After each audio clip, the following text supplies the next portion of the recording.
Baik anak-anak, Assalamualaikum warahmatullahi wabarakatuh. Kita bertemu kembali di perkuliahan kita kali ini dengan materi baru mengenai jurnal umum. Oke, sekali lagi materi kita untuk hari ini tetap masih memiliki korelasi atau kaitan dengan materi kita di minggu sebelumnya, yaitu mengenai persamaan akuntansi ya. Di review kembali materi kita mengenai persamaan akuntansi di minggu lalu, di mana di persamaan akuntansi ini kalian saya ajarkan bagaimana pengaruh dari suatu transaksi berakibat atau mempengaruhi terhadap akun-akun kita ya. Oke, di persamaan akuntansi juga kalian belajar bahwa ada 3 akun yang terpengaruh dari suatu transaksi, yaitu kelompok akun aset, kemudian kelompok akun kewajiban atau kelompok akun liabilitas, kemudian kelompok akun ekuitas pemilik atau modal pemilik. Transaksi itu akan mengakibatkan perubahan di akun-akun tersebut. Apakah akun tersebut akan bertambah saldonya atau kelompok akun tersebut akan menambah jumlah akunnya ya. Oke, nah dari persamaan akuntansi itu juga merupakan salah satu media atau cara kita akan melakukan pencatatan ya. Jadi apa namanya? Persamaan akuntansi itu bisa kita pakai sebagai cara atau alat untuk mencatat suatu transaksi secara sederhana. Nah, eh, dalam siklus akuntansi, ya seperti yang sudah dijelaskan sebelumnya, bahwa siklus akuntansi itu dimulai dari adanya transaksi, kemudian didukung oleh bukti transaksi, dan akan kita catat ke dalam suatu mekanisme pencatatan, ke dalam suatu media yang kita sebut dengan jurnal umum, atau jurnal khusus ya. Mohon maaf belum saya koreksi terus, ini namanya jurnal khusus. Jadi jurnal itu adalah tempat kita untuk mencatat transaksi. Nah, saat kita mencatat transaksi, ada 2 alat yang kita atau media yang kita pakai, yaitu bisa berbentuk jurnal umum atau jurnal khusus ya. Oke, jadi hari ini kita akan belajar bagaimana mencatat transaksi ke dalam jurnal umum. Nah, besok harinya lagi kita akan belajar bagaimana mencatat transaksi ke dalam jurnal khusus ya. Baik. Nah, untuk bagaimana mencatat transaksi ke dalam jurnal umum, ini adalah langkah pertama bagaimana kita akan melalui siklus akuntansi kita. Oke, nah ini sudah dijelaskan bahwa siklus akuntansi itu adalah kegiatan yang sifatnya adalah mengidentifikasi kemudian mengukur data-data yang relevan terkait dengan kejadian ekonomi, kemudian memproses data tersebut, di mana proses data ini bisa dalam bentuk pencatatan, kemudian bagaimana pelaporan informasi yang dihasilkan dari proses pemrosesan data tadi ya. Nah, pelaporan informasi ini pada akhirnya nanti harus kita komunikasikan kepada siapa? Kepada pengguna informasi kita. Oke. Nah, tahap pencatatan itu dimulai dari mencatat transaksinya itu sendiri ya. Sekali lagi itu mencatat transaksi dengan menggunakan suatu media yang kita sebut dengan jurnal. Oke, jadi sekarang kita belajar terlebih dahulu jurnal umum. Kalau minggu sebelumnya kita belajar bagaimana mencatat transaksi ke dalam persamaan akuntansi, sekarang bagaimana kita mencatat transaksi ke dalam suatu bentuk yang kita kenal dengan jurnal umum. Oke. Nah, jurnal umum itu formatnya kalau di persamaan akuntansi kemarin kan formatnya adalah aset sama dengan kewajiban ditambah ekuitas. Kalau sekarang format bentuk jurnal umum itu adalah seperti ini anak-anak ya, formatnya ini format. Ada judulnya, kemudian diikuti nama perusahaannya. Jadi anggaplah ini jurnal umumnya punya perusahaan dengan nama Daus Service ya, berarti bergerak di bidang jasa. Oke, untuk jurnal umum kita akan membuatnya dalam bentuk tabel, yaitu tabel jurnal umum. Nah, tabel ini dimulai dari kolom tanggal ya, kemudian diikuti oleh kolom selanjutnya yaitu kolom keterangan, kemudian diikuti oleh kolom referensi, kemudian diikuti oleh kolom debit dan diikuti oleh kolom kredit ya. Kemudian juga jangan lupa ini ada halaman di atas tabel ini, tulis halaman oleh kalian. Oke, untuk apa? Halaman ini akan kita pakai untuk menulis di halaman berapa transaksi ini kita catat di jurnal tersebut, atau jurnal ini ada di halaman berapa nih gitu maksudnya ya. Memang halamannya banyak Bu, bisa jadi kalau transaksinya juga banyak. Jadi sekali lagi, tabel untuk membuat atau mencatat jurnal ke dalam jurnal umum adalah ada kolom tanggal, ada kolom keterangan, ada kolom referensi, ada kolom debit, ada kolom kredit ya. Oke. Nah, untuk apa masing-masing kolom tersebut? Nah, ini ada prosedurnya ya. Jadi untuk apa kolom-kolom tersebut? Nah, kolom tanggal ini diisi untuk mencatat tanggal transaksi. Oke, jadi kalau ada transaksi, tanggalnya ditulis di sini. Dan tanggalnya tidak boleh acak-acakan, tapi tanggalnya harus dicatat secara kronologis ya. Jadi dicatatnya itu harus berurutan, tidak boleh acak-acakan ya. Kalau misalnya transaksinya dari tanggal 1 sampai tanggal 10 berarti yang harus kita catat pertama kali ada transaksi di tanggal 1.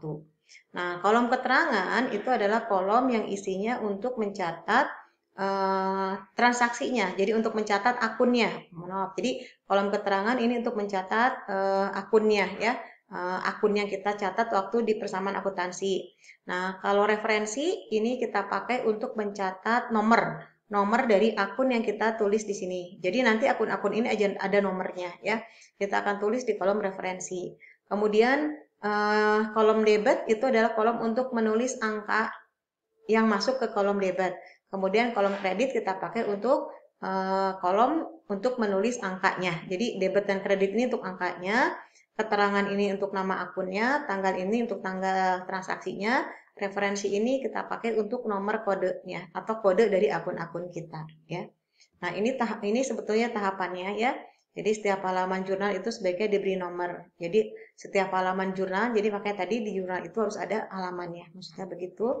Kemudian tahunnya boleh dicantumkan satu kali. Jadi maksudnya di sini kalian boleh misalnya 2012, nah, atau 2013 satu kali aja tahunnya. Nanti ke bawahnya tinggal tanggalnya saja. Boleh seperti itu ya. Kemudian juga bulan boleh dicatat hanya satu kali saja ya. Tidak dicatat setiap di tanggal misalkan gini ya. Jadi balik lagi ke sini. Ini misalnya tanggal 12 tahun 2019 kan tahun 2019 di bulan November. Jadi kalian boleh di sini mencatatnya dengan misalnya 2019 November. Nah, nanti sebelah kanannya, jadi sebelah paling kanan ini isinya, sebelah kanan paling ini di sini isinya adalah tanggalnya saja. Jadi tahun sama bulannya boleh ditulis sekali. Kalau kecuali nanti bulannya berganti. Kalau bulan berganti berarti bulannya ditulis lagi yang barunya gitu maksudnya ya. Jadi di sini misalnya 2019 Juni. Nah, tinggal tanggal 1, 2, 3, 4. Jadi cukup satu kali aja untuk tahun dan bulannya. Boleh seperti itu ya. Kemudian kalau Juninya habis berarti di bawahnya nanti Juli. Nah, kalau masih tahun yang sama ya, Juli tanggal 2, 3, 4 dan seterusnya. Jadi tahunnya masih ditulis sekali, bulannya juga boleh ditulis satu kali. Oke, ya. Kemudian nama perkiraan tadi sudah dijelaskan ya, nama akun itu dicatat pada kolom keterangan ya. Kemudian sebaiknya ditulis agak menjorok ke sebelah kanan. Nanti kita lihat ya bagaimana nama atau cara menulisnya ya. Jadi yang ini nanti penjelasan saya yang di sini anak-anak ini bisa diikuti dan bisa dipahami sesudah kalian memang mencatat transaksi yang sesungguhnya ke dalam jurnal ya. Oke, baik. Nah, misalnya begini, sekarang kita ambil contoh misalnya ya. Misalnya diceritakan bagaimana suatu transaksi itu akan kita catat ke dalam jurnal umum. Oke. Diasumsikan misalnya ini adalah perusahaan Sabrina punya Sabrina ya. Jadi Sabrina Wijaya itu mengelola dan mengoperasikan Wijaya Bakti Service di Sentul Golf dan Country Club sepanjang bulan Juni sampai Agustus 2018. Jadi transaksi ceritanya terjadi di bulan Juni sampai dengan Agustus 2018. Nah, Sabrina Wijaya akan menawarkan jasa caddy, yaitu termasuk juga persewaan mobil golf kepada para pemain. Nah, Sabrina Wijaya menyimpan seluruh bukti penerimaan dan pengeluaran beban dana dalam kotak khusus. Oke, berikut adalah transaksi. Jadi ini contoh transaksi yang terjadi di Wijaya Bakti Service. Ya, jadi transaksi ini terjadi di Wijaya Bakti Service selama bulan Juni 2018. Ini dicatatnya dalam ratusan ya. Jadi berarti kalau angkanya Mohon maaf kalau angkanya 5 juta sebenarnya adalah 50 juta maksudnya begitu ya. Oke. Nah, misalkan transaksi yang pertama itu ada transaksi yang terjadi di tanggal 1 Juni. Oke. Transaksinya adalah Sabrina Wijaya menyetorkan uang kas sejumlah 5 juta dari rekening pribadinya ke rekening Wijaya Bakti Service untuk digunakan dalam bisnis jasa kedi. Nah, transaksi ini akan berpengaruh kepada dua, yaitu kepada kas dan kepada modalnya Wijaya. Mengapa? Karena transaksi ini adalah transaksi setoran kas, sehingga jelas transaksi ini akan menyebabkan kasnya bertambah, kemudian modal Wijaya juga bertambah waktu di persamaan akuntansi ya. Nah, waktu kita bicara jurnal umum, penambahan atau pengurangan di dalam suatu transaksi itu penambahan atau pengurangannya akan kita masukkan ke dalam suatu kolom yang kita sebut dengan debit dan kredit. Nah, kapan misalnya gini ya, kalau kasnya kita bertambah, itu kalau kasnya bertambah atau asetnya bertambah, itu kita akan masukkannya ke kolom debit. Jadi kalau aset nambah, nanti nambahnya di debit, maksudnya begitu ya. Kalau asetnya berkurang, berarti nanti berkurangnya di kredit, gitu maksudnya ya.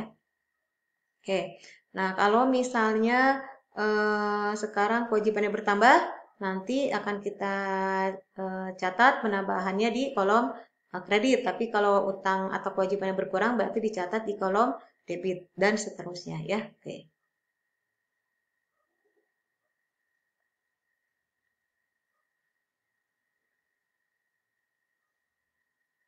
Baik. Nah, sekali lagi kalau misalnya asetnya nambah, sekali lagi ya. Jika aset bertambah, itu penambahannya ada di kolom debit. Sekali lagi Anda boleh catat, jika aset bertambah itu nanti nambahnya di kolom debit.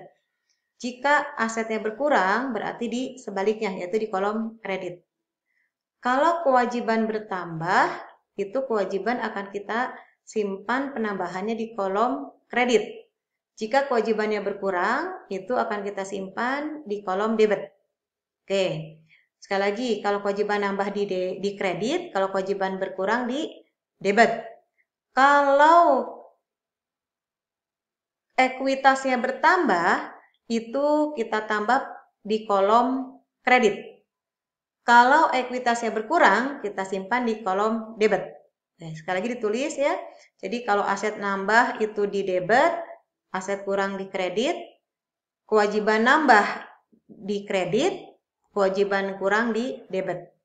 Ekuitas nambah itu di kredit.